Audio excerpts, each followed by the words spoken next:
대통령 선거가 일주일 앞으로 다가온 가운데 해리스 부통령과 트럼프 전 대통령 두 후보의 지지율은 박빙을 나타내고 있습니다. 내년 6월 치러질 뉴저지주 하원의원 민주당 예비선거에 출마할 2명의 후보자가 공개됐습니다. 팰리세이즈 파크와 포트리 경계 교차로에서 17살 한인 10대 남성이 뺑소니 사고를 당하는 일이 발생했습니다. 지난 한 해 동안 뉴욕시 자메이카만으로 전례 없이 8구의 시신이 떠내려오면서 주민들이 공포에 떨고 있습니다.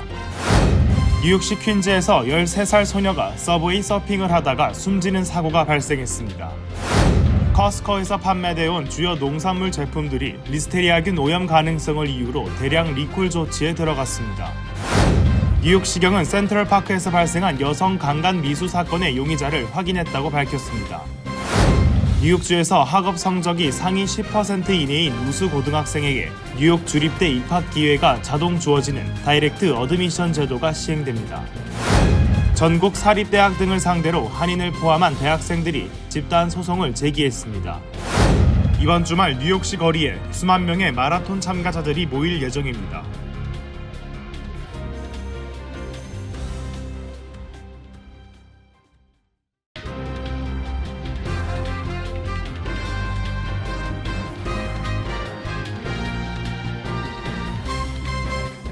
안녕하십니까? KBTV 뉴스9 이찬원입니다. 대통령 선거가 일주일 앞으로 다가왔습니다. 대선 막바지로 접어들고 있지만 여전히 카멜라 해리스 부통령과 도널드 트럼프 전 대통령 두 후보의 지지율은 박빙을 나타내고 있습니다. 이런 가운데 두 후보는 민주주의 수호와 미국 우선주의 구호를 외치며 막판 선거전에 돌입했습니다. 전상 기자가 전해드립니다. 해리스 후보는 어제 핵심 경합주인 펜실베니아주의 최대 도시 필라델피아에서 흑인 교회, 서점, 음식점 등을 누비며 비백인 유권자를 적극 공략했습니다. 약 160만 명인 필라델피아 인구 중 흑인과 라틴계의 비율은 각각 40%, 15%입니다.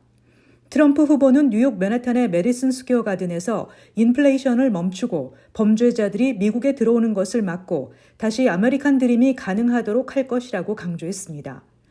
자신이 재집권하면 새로운 황금 시대가 열릴 것이라고 외쳤습니다. 주요 지지 인사가 총 집결한 가운데 멜라니아 트럼프도 모습을 드러냈는데 보기 드문 멜라니아의 등장에 유세 참석자들은 환호했습니다. 멜라니아는 최고의 시기에도 우리의 삶은 복잡해졌다라며 집권 조 바이든 행정부의 정면으로 날을 세웠습니다. 트럼프 후보를 물심양면 지원 중인 억만장자 일론 머스크도 무대에 올라 자신의 남다른 지지 신념을 강조했습니다. 또 바이든 행정부 재정 적자를 거론하며 정부 효율부가 이런 문제를 해결할 것이라고 공약했는데 해당 부처 내지 기구는 트럼프 행정부가 집권할 경우 머스크 기용이 거론되는 곳입니다. ABC 뉴스와 여론조사 회사 입소스가 공개한 여론조사에서 해리스 후보의 전국 지지율은 49%로 트럼프 후보 47%를 앞섰습니다. 특히 해리스 후보는 흑인 유권자로부터 90%의 압도적 지지를 얻으며 트럼프 후보와 큰 차이를 보였습니다. 그는 라틴계 유권자에서도 트럼프 후보의 격차를 22%포인트에서 30%포인트로 늘리는 등 주춤했던 비백인 유권자 지지를 다소 회복하는 모습을 보였습니다. KBTV 뉴스 전상입니다. 저지시티 시장이자 뉴저지 주지사 민주당 후보인 스티븐 필립이 내년 6월 치러질 주 하원의원 민주당 예비선거에 출마할 2명의 후보자를 발표했습니다. 길러미 기자입니다. 차기 뉴저지 주지사 선거 민주당 후보로 도전하고 있는 저지시티 스티븐 플롭 시장이 내년에 치러질 뉴저지주 하원 민주당 예비선거를 위한 2명의 민주당 하원 후보자로 타말 워버그와 댄 박을 발표했습니다. 플롭 후보는 이들과의 협력을 통해 기존 정치 구조에 도전하고 뉴저지에 실질적인 변화를 가져오겠다고 밝혔습니다. 워버그 후보는 37선거구의 오랜 주민으로 뉴저지 잉글루드에서 자라났고 현재 티넥에서 가정을 꾸리고 살고 있습니다. 변호사로 활동 중인 워버그가 선출될 경우 그녀는 뉴저지주 최초의 정통 유대인 여성 하원으로 기록될 예정입니다. 워버그 후보자의 러닝메이트는 한국계 데니얼 박으로 박 후보는 2013년 테너플라이시 최초의 한국계 시의원으로 선출된 바 있습니다. 박 씨는 서울에서 태어나 2살 때 뉴욕으로 이민 왔으며 8살 때부터 현재까지 테너플라이에 거주하고 있습니다. 러커스 대학을 졸업한 박 씨는 경찰위원회, 환경위원회에서 활동했으며 버겐 카운티의 급여 지급 코디네이터로 활동해왔습니다. 내년 뉴저지 본선거는 11월 4일 치러지며 뉴저지주 하원은 2년 임기 선출직 공무원입니다.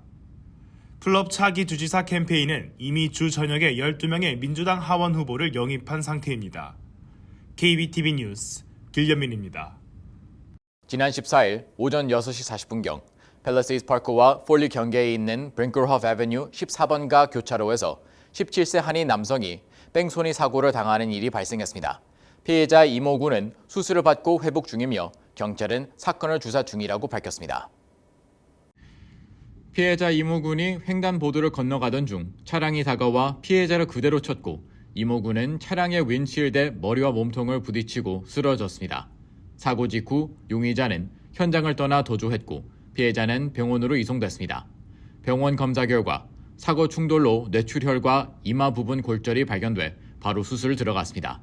피해자 이모 군의 어머니에 따르면 현재 아들은 수술 후 회복 중에 있다고 전했습니다.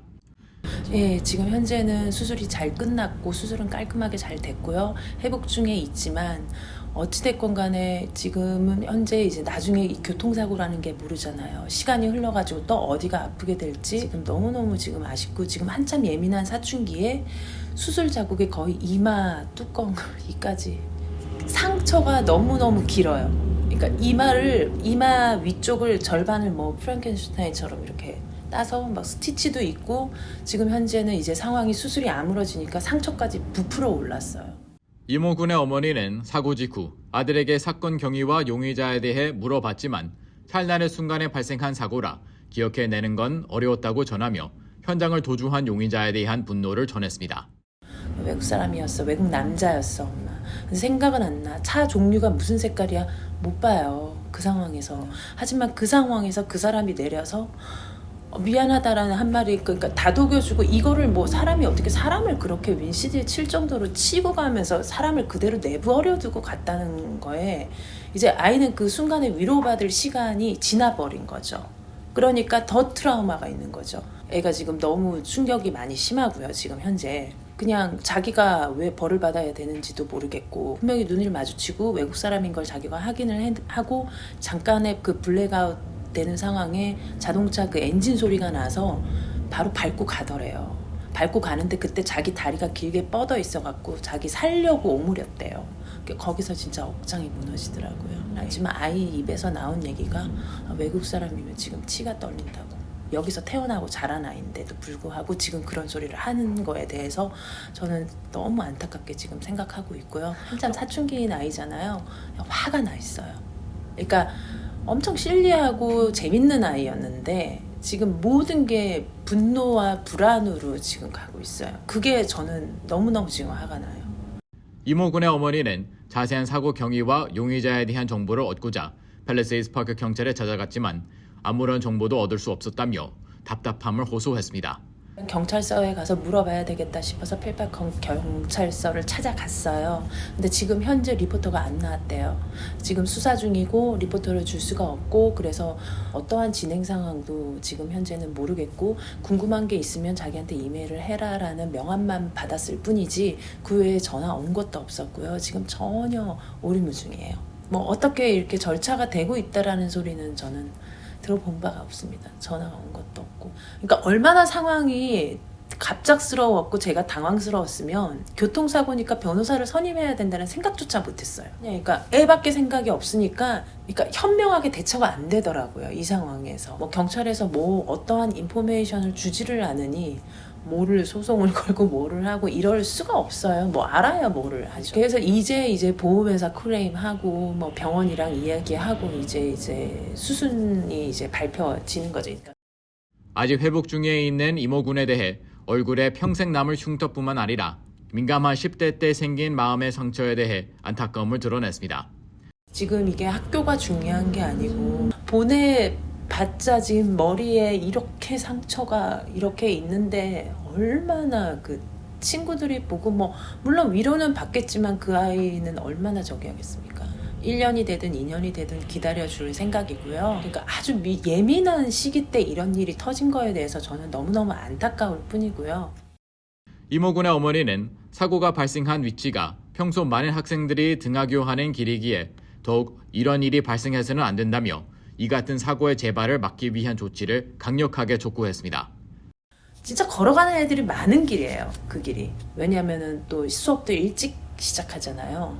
그럼 모든 아이들이 걸어 다니는 길이에요. 그 길이. 그러니까 내가 아무리 조심해도 또 이런 일이 안 일어날 수 있다는 보장도 없을 것 같아요. 제가 보니까. 그리고 또 유독 그쪽이 버겐블러드 있고 이쪽이고 해서 약간 좀 심하게 운전하시는 분들이 좀 많아요. 진짜 여기 거의 한인 동네잖아요. 세금 받고 그렇게 하면 뭐라도 이제 표시판이라도 정말 조치를 취하든지 아니면 CCTV를 다닥다닥 더 붙여놓든지 좀 그런 조치가 필요할 것 같아요. 예, 많이 힘들었는데 이게 뭐 계속 울고 있는다고 해결될 일은 아닌 것 같고 가장 중요한 건 일단 아이가 이제 병원에서 나와서 이제 빨리 이제 치료를 잘하고 트라우마도 좀 빨리 없어졌으면 좋겠고 하는 바람뿐이에요. 한편 인근 주민들은 언덕이라는 특성상 시야 확보가 어려워 크고 작은 교통사고가 빈번하게 발생한다고 전했습니다. 사고가 발생한 도로 앞에 거주하는 주민 존 씨는 학교와 성당이 있는 주거 밀집 지역인 이곳에서 지난 1년간 약 10번의 교통사고가 발생했다며 우려를 드러냈습니다. 이 사건에 대해 페파 경찰은 현재 수사는 버긴 카운티 검찰 중심으로 전환됐으며 용의자에 대한 정보를 아직 수집 중이라고 밝혔습니다. 사건 인근 CCTV 영상으로 현재까지 파악된 용의자의 차량 정보는 오래된 모델의 파란 세단이고 차 번호판은 아직 밝혀지지 않았습니다. 작년 11월 이후 지난 한 해 동안 뉴욕시 퀸즈와 브루클린 아래쪽에 위치한 제메이카만으로 전례 없이 8구의 시신이 떠내려오면서 주민들이 공포에 떨고 있습니다. 수사 당국은 신원 및 사망 원인 파악에 주력하고 있습니다. 기러미 기자입니다. 뉴욕시 자메이카베이에 지난 한 해 동안 8구의 시신이 떠내려왔습니다. 인근 주민들은 끔찍하고 공포스러운 사건이 계속해서 발생하고 있다며 불안감을 표출하고 있습니다. 당국은 떠내려온 시신 8구 가운데 5구에 대한 조사를 마쳤다고 밝혔습니다. 발견된 8구의 시신 가운데 3구에 대해서는 아직까지 신원 파악이 되지 않고 있습니다. 발견된 시신 가운데 44세 아이리쉬 남성은 머리와 팔이 잘린 채로 지리즈 포인트 해안에서 작년 11월 17일 발견됐습니다. 그는 집을 나선 지 2주 만에 심각하게 훼손된 시신으로 발견됐습니다. 경찰관은 시신의 신원을 맥도넬로 밝혔으며 그가 늦은 밤 물에 빠져 익사했을 가능성이 있다고 생각했지만 시신의 훼손 및 나머지 유해를 발견하지 못해 증거 불충분으로 사인을 규정짓지 못했습니다. 다른 3구의 시신 역시 당국이 계속해서 조사를 이어가고 있습니다. 한편 뉴욕시 검시관은 머리가 없는 채로 발견된 시신의 유해 일부가 지난 4월 퀸즈 165에비뉴 크로스베이 블루버드 인근에서 발견됐다고 밝혔습니다. 당국은 약 1000피트 떨어진 지점에 위치한 조셉 P. 에더보 메모리얼 브릿지에서 매달려 있는 밧줄을 발견했으며 그가 스스로 목을 매 자살한 것으로 보고 있습니다. 조앤 아리올라 퀸즈 라커웨이 시의원은 지난해 인근에서 발견된 시신이 5구를 기록했을 때 당국에 우려를 표명했지만 당국은 5구의 시신이 모두 연관이 없다고 밝힌 바 있습니다. 올 3월 27일 라커웨이 비치 해안가에서 발견된 시신은 콜린 마마라는 남성으로 신원이 밝혀졌으며 그는 지난 2월 2일 동료들에게 커피를 사러 나갔다 오겠다고 말한 뒤 사라졌습니다. 이어 지난 7월 22일에도 물 위에 시신이 떠있는 채로 발견됐으며 신원은 모이레스 로드리게스로 파악됐습니다. 주민들은 작년 11월 이후 무려 8구의 시신이 떠내려왔다는 사실은 매우 공포스럽고 끔찍하다며 도대체 해당 지역에서 무슨 일이 일어나고 있는 건지 당국이 반드시 원인 규명에 나서야 한다고 촉구했습니다. KBTV 뉴스 길려면입니다. 뉴욕시에서 열차 위를 달리는 서브웨이 서퍼들이 급증세를 보이고 있는 가운데 뉴욕시 퀸즈에서 13세 소녀가 서브웨이 서핑하다가 숨지는 사고가 발생했습니다. MTA는 서브웨이 서핑의 위험성을 알리는 캠페인을 나섰습니다. 길러민 기자가 전해드립니다. 뉴욕시에서 달리는 열차 위에서 서핑을 즐기는 일명 서브웨이 서핑이 전년 대비 22%가 급증한 가운데 어젯밤 13살 소녀가 서브웨이 서핑을 하다가 숨지는 사고가 발생했습니다. 당국은 어젯밤 11시경 111스트릿에 위치한 지하철역 인근 열차에서 서브웨이 서핑을 하다가 10대 소녀 2명이 떨어졌다는 신고를 받고 현장에 출동했습니다. 뉴욕시경이 현장에 도착했을 때 2명의 10대 소녀를 발견했으며 7호선 지하철 남쪽 방면 열차 사이로 떨어져 열차에 치인 것으로 파악됐습니다. 2명의 10대 소녀 가운데 1명은 현장에서 사망한 채 발견됐으며 신원은 브루클린 출신의 13살 크리스텔 로메로로 확인되었습니다. 또 다른 소녀는 14살로 현재 심각한 부상을 입고 중태에 빠진 상태로 병원에서 치료를 받고 있습니다. 뉴욕시경은 이번 사망은 올 들어 서브웨이 서핑으로 사망한 6번째 사건이라며 올해 들어 지난 10개월 동안 서브웨이 서핑으로 인해 체포된 건수는 총 170명에 육박한다고 밝혔습니다. 이는 전년 동기 대비 22% 급증한 수치입니다. 이에 청소년들의 서브웨이 서핑 사고를 막기 위해 메트로폴리탄 교통공사는 캠페인을 벌이며 이는 재밌는 장난이 아니라 생명을 앗아갈 수 있는 심각하고 위험한 행동이라며 서브웨이 서핑 금지를 촉구하고 있습니다. KBTV 뉴스 길련민입니다. 맥도날드의 이콜라이 대장균 감염 사태가 확산되고 있는 가운데 커스코에서 판매되어 온 훈제 연어와 닭고기, 냉동 와플 등 제품들도 리스테리아균 오염 가능성을 이유로 대량 리콜 조치에 들어갔습니다. 최근 식탁에 자주 오르는 식품들이 잇따라 백테리아 오염돼 사망자와 입원 환자가 발생하는 등 먹거리 안전에 비상이 걸렸습니다. 전장 기자가 전해드립니다. 한 명의 사망자가 발생한 맥도널드 이콜라이 감염 사례는 75건으로 늘어났으며 조사 결과 감염원은 캘리포니아 식품 공장에서 납품한 양파였던 것으로 나타나 한인들도 관련 식품 안전에 각별한 주의를 기울여야 할 것으로 보입니다. 이런 가운데 코스코가 리스테리아 오염 가능성으로 인해 훈제 연어와 닭고기가 들어간 즉석 식품, 냉동 와플을 리콜 조치한다고 CNN 등이 일제히 보도했습니다. 코스코에 따르면 훈제 연어의 경우 지난 10월 9일과 13일 사이에 구매한 커클랜드 시그니처 스모크드 셀몬 제품이 리스테리아 오염 가능성을 이유로 리콜 대상에 올랐습니다.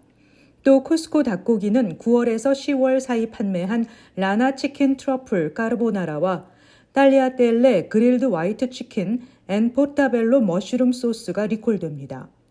이 제품에 들어간 닭고기는 최근 1000파운드에 달하는 육류와 가금류 제품을 리콜하고 있는 브루스 팩이 납품한 것으로 전해졌습니다. 또 10월 13일과 21일 사이에 판매된 크루스티즈 벨기에 와플도 같은 이유로 리콜됐습니다. 코스코 측은 해당 제품을 구매한 고객은 반품해 환불받을 것을 권장했습니다. 맥도날드 쿼터 파운더 햄버거와 관련된 이콜라이 감염 사태도 점점 늘어나고 있습니다. 질병통제예방센터는 지난 주말 현재 13개 주에서 75명이 리콜라이 대장균에 의한 식중독 증세를 보였다고 밝혔습니다. 이 중 22명이 입원했고 노인 1명은 사망했습니다. 입원 환자 가운데 2명은 급성 신부전을 일으키는 용혈성 요독 증후군 증세를 보였습니다. 증세를 보인 연령대는 13세에서 88세였습니다. CDC는 식중독 발병 사례가 지금까지 알려진 것보다 훨씬 더 많을 가능성이 있다고 추정하고 있습니다. 발병 사례가 있는 주에만 국한되지 않을 수 있다는 관측입니다.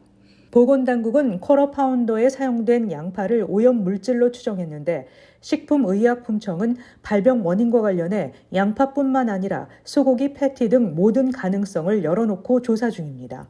KBTV 뉴스 전상입니다. 뉴욕시경은 토요일 아침 센트럴파크에서 발생한 여성 강간 미수 사건의 용의자를 확인했다고 밝혔습니다. 길러민 기자입니다. NYPD는 토요일 아침 센트럴파크에서 발생한 여성에 대한 성폭행 미수 사건의 용의자를 확인했다고 밝혔습니다. 용의자에 대한 세부 사항은 아직 공개되지 않았습니다. 사건은 토요일 오전 5시 10분쯤 라스커링크와 수영장 근처의 85 이스트 드라이브 인근에서 발생했으며 해당 지역은 현재 보수 중에 있습니다. NYPD에 따르면 용의자는 38세 여성에게 접근해 그녀를 철제 펜스 너머로 밀어 넘어뜨리고 얼굴을 여러 번 주먹으로 때린 후 강간을 시도했습니다. 경찰에 따르면 용의자는 자전거를 타고 공원으로 빠져나와 5번가 북쪽으로 도주했습니다. 응급구조대원들은 피해자를 안정된 상태로 인근 병원으로 이송했습니다. 인근 주민은 오전 5시나 어두워지기 시작할 때 센트럴파크에 있지 않을 거라며 이제 어두울 때 여기 있는 건 안전하지 않다고 말했습니다. 뉴욕 시민들은 피해자를 비난하지 않으려는 반면 그녀가 어두운 시간에 외출한 것에 대해 우려를 표했습니다. KBTV 뉴스 길려민입니다. 뉴욕주에서 학업 성적이 상위 10% 이내인 우수 고등학생에게 뉴욕 주립대 순위 입학 기회가 자동 주어지는 디렉트 어미션 제도가 시행됩니다. 이 제도는 전국으로 확산 추세를 보이고 있는 새로운 대입 형태입니다.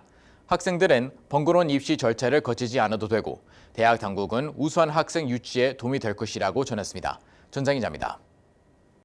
캐시 호클 뉴욕 주지사는 뉴욕시 공립학교를 비롯해 뉴욕주의 수십 개 공립학군을 대상으로 다이렉트 어드미션 프로그램을 내년 가을 학기 대학 입학 예정자부터 시행한다고 발표했습니다. 새롭게 도입되는 이 프로그램은 학업 성적이 10% 내에 속하고 일정 기준 이상의 SAT 시험 점수와 AP 점수 등을 갖춘 경우 수혜 대상이 될 수 있습니다. 프로그램에 참여하는 각 주립대는 자격을 갖춘 내년 고교 졸업 예정자에게 가을쯤 입학 기회가 있음을 통보하게 됩니다. 이 프로그램은 최종적으로 뉴욕주 전역의 모든 공립학군으로 확대될 계획입니다.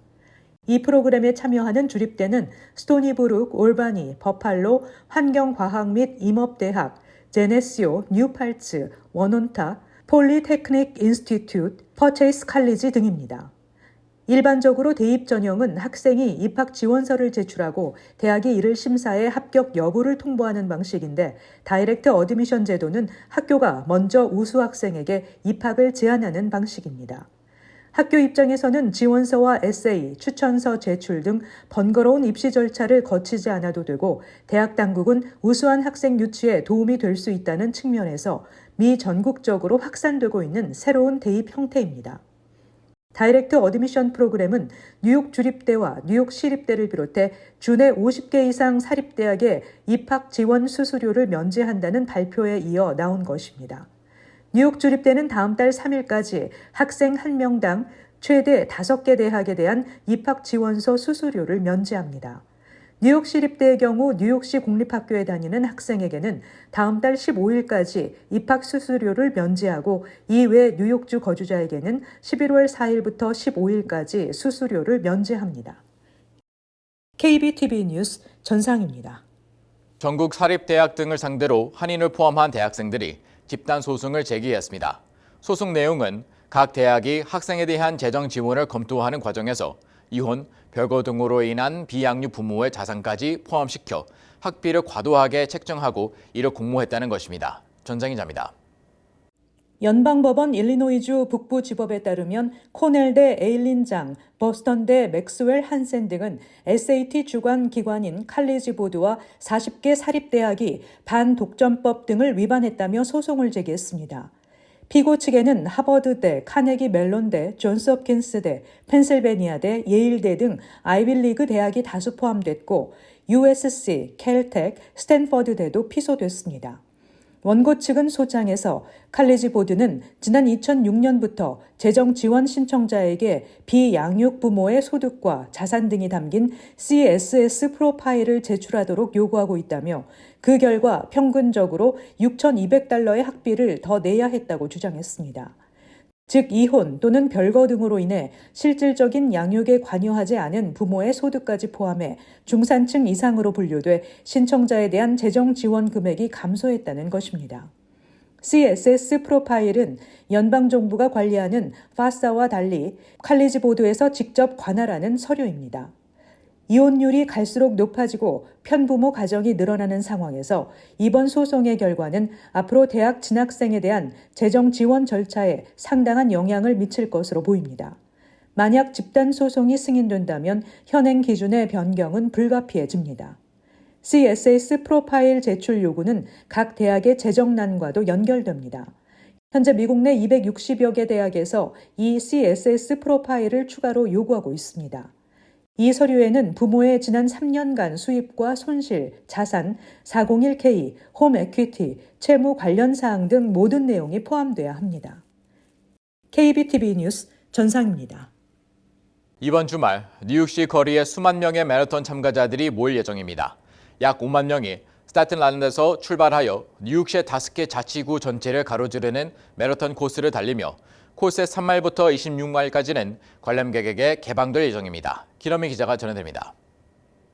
이번 주말 뉴욕시 거리에서 2024 TCS 마라톤이 개최됩니다. 이는 세계 최대의 26.2마일 경주로 일요일 아침 8시에 시작됩니다. 약 5만 명이 스태튼 아일랜드에서 출발하여 뉴욕시의 5개 자치구 전체를 가로지르는 마라톤 코스를 달릴 것으로 예상됩니다. 경주는 베라자노 네로우스 다리에서 시작하여 센트럴파크 웨스트 드라이브와 67번가에서 마무리됩니다. 일부 구간은 이동 제한이 있으며 일부는 전면 도로 통제가 있을 예정입니다. 지난해 총 5만 1,453명이 마라톤을 완주했으며 뉴욕 로드러너스에 따르면 평균 레이스 시간은 4시간 39분 47초였습니다. 이번 주말은 주로 맑은 하늘이 예상돼 마라톤 참가자와 관람객 모두 훌륭한 날씨 속에서 경기를 즐길 수 있을 것으로 보입니다. 마라톤 코스는 3마일부터 26마일까지 관람객에 개방될 예정입니다. 또한 센트럴파크의 관람석에서 결승선을 통과하는 러너들을 볼 수 있는 티켓도 구매가 가능합니다. KBTV 뉴스 김현민입니다. 데일라이트 세이빙 타임, 서머 타임이 11월 3일 새벽 2시에 해제됩니다. 이에 따라 시계를 오전 2시에서 1시로 돌려야 합니다. 스마트폰 등 전자기기는 자동으로 시간이 바뀝니다. 일광 절약 시간제는 애리조나주와 하와이아주를 제외하고 전국 48개 주에서 매년 3월 둘째 일요일 시작돼 11월 첫째 일요일에 끝납니다. 한편 일광 절약 시간제는 일광을 효율적으로 활용해 에너지를 절약한다는 취지로 도입됐지만 매년 2차례 시간을 변경해야 하는 번거로움이 있고 달라진 시차 때문에 오히려 노동 효율성을 떨어뜨린다는 지적이 제기돼 왔습니다. 뉴욕 한국문화원이 맨하탄 코리아타운 신청사 2층에 정원 A양단 준공식을 개최했습니다. 준공식에는 김천수 원장, 김의환 뉴욕 총영사, 김영록 한국 전라남도 도지사, 황지혜 정원 디자이너 등이 참석했습니다. 정원은 김 원장이 김영록 한국 전라남도 도지사에게 제안해 조성됐습니다. 문화원에 따르면 소요 예산은 전남도비 100%인 10억 원이며 한국수목원 정원관리원에서 위탁 조성돼 26일부터 공개됐습니다. 정원은 전남 소세원에서 영감을 받아 한국 자생수종 만병초 등 최소 100종, 초목 최소 500그루가 자리했고 담장은 한국문화재 기술자가 한국산 전통 기와로 쌓았습니다. 제37대 한인회장 선거관리위원회는 3일간 후보 등록 서류를 배부한 결과 로버트 안 이사 외에 추가 수령자가 없다고 발표했습니다. 등록 접수 후보가 1명뿐이고 선거관리위원회가 해당 후보의 서류를 검토한 뒤 문제가 없어 정상적으로 후보 등록이 이루어진다면 단독 출마 관련 규정에 따라 해당 후보의 무투표 당선이 확정됩니다. 후보자 등록 공탁금은 총 5만 달러입니다. 만약 미접수, 자격 문제 등으로 후보 등록이 이루어지지 않는다면 재등록이 진행됩니다. 교육부는 재정적 어려움을 겪고 있는 800만 명의 대출자에게 부채 탕감을 제공할 것이라며 계획을 발표했습니다. 이 계획이 확정되면 바이든 행정부는 의료비, 보육비, 자연재해로 인한 비용 등 다른 부채로 인해 재정적인 어려움을 겪고 있는 학자금 대출자 약 800만 명에게 대출 탕감 혜택을 제공하게 됩니다. 구체적으로는 앞으로 2년 이내에 대출을 상환하지 못할 확률이 80%라고 판단되는 대출자의 부채가 탕감될 전망입니다. 바이든 행정부는 지난 18일 45억 달러 규모의 추가 학자금 탕감 계획을 발표했습니다. 이에 따라 다양한 부채 탕감 조치 혜택을 받는 전체 미국인 수는 총 480만 명을 넘어섰습니다. 뉴욕시가 할로윈을 맞이해 이달 말일까지 시 전역에서 할로윈 분위기를 느낄 수 있는 오픈 스트리트 행사를 개최합니다. 뉴욕시 교통국은 퀸즈를 비롯한 시 전역 100개 스트리트 구간을 차량 통제 제한하며 지역 주민들이 할로윈을 즐길 수 있는 음악, 서커스 공연, 광대 공연 등 다채로운 행사를 연다고 밝혔습니다. 전체 행사 일정 확인은 시 교통국 웹사이트에서 확인할 수 있습니다. 잠시 후 커뮤니티 브리핑을 전해드립니다.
이어서 환율과 증시 전해드립니다.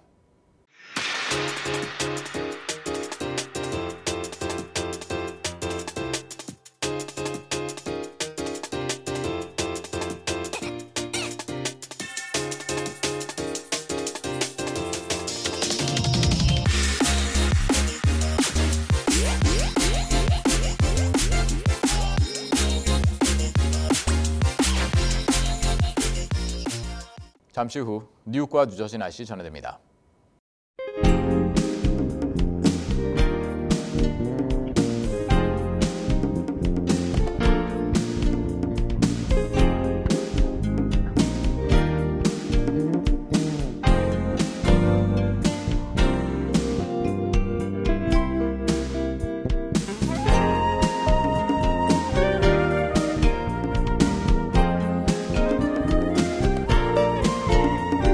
KBTV 뉴스9 마칩니다. 오늘도 시청해주셔서 감사합니다. 편안한 밤 보내시 기 바랍니다.